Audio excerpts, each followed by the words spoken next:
দিদার এই ছোট্ট রান্নাঘরে সবাইকে স্বাগত। আশা করি বন্ধুরা সবাই ভালো আছেন। দিদার আজকের রেসিপি বাটা মাছের ঝোল।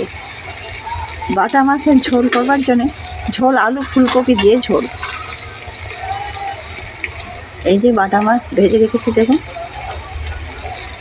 আর কড়াতে তেল 5 ফোড়ন আর পেঁয়াজ দিয়ে দিয়েছি, দিয়ে আলুগুলোকে ভাজতে দিয়েছি।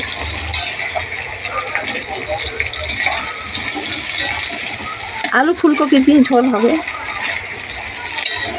হ্যাঁ, ফুলকপি একটু ভেজে রেখেছি, বেশি ভাজিনি, অল্পই ভেজে রেখেছি দেখুন।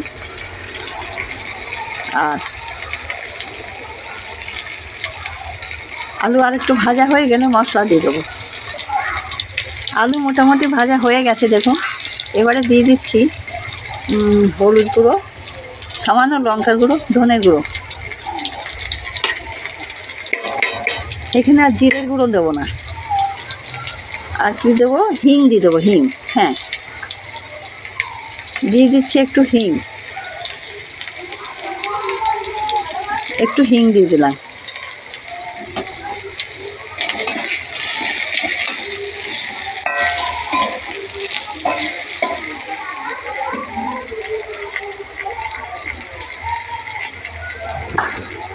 এবারে জল দিয়ে দেবো।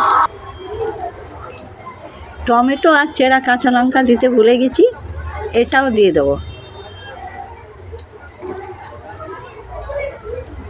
আর দিয়ে দিচ্ছি এই যে আদা বাটাটা দেওয়া হয়নি। এবার আর একটু নেড়ে জল দিয়ে দেবো। মাছের ঝোল জল দেওয়া হয়ে গেছে, নুনটা দেওয়া হয়নি। মাছটা পরে দেবো, আলুগুলো সেদ্ধ হয়ে গেলে এখনই চাপা দিয়ে দেবো।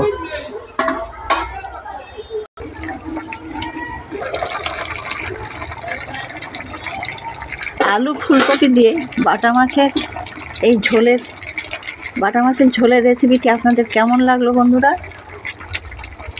আলু ফুলকপি, ধনের গুঁড়ো, হিং, টমেটো, চেরা কাঁচা লঙ্কা, এই রেসিপিটি আপনাদের কেমন লাগলো?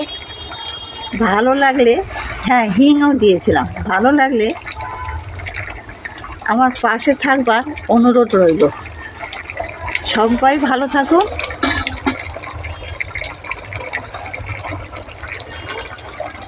দিদা সবাইকে জানাচ্ছে অনেক অনেক নমস্কার।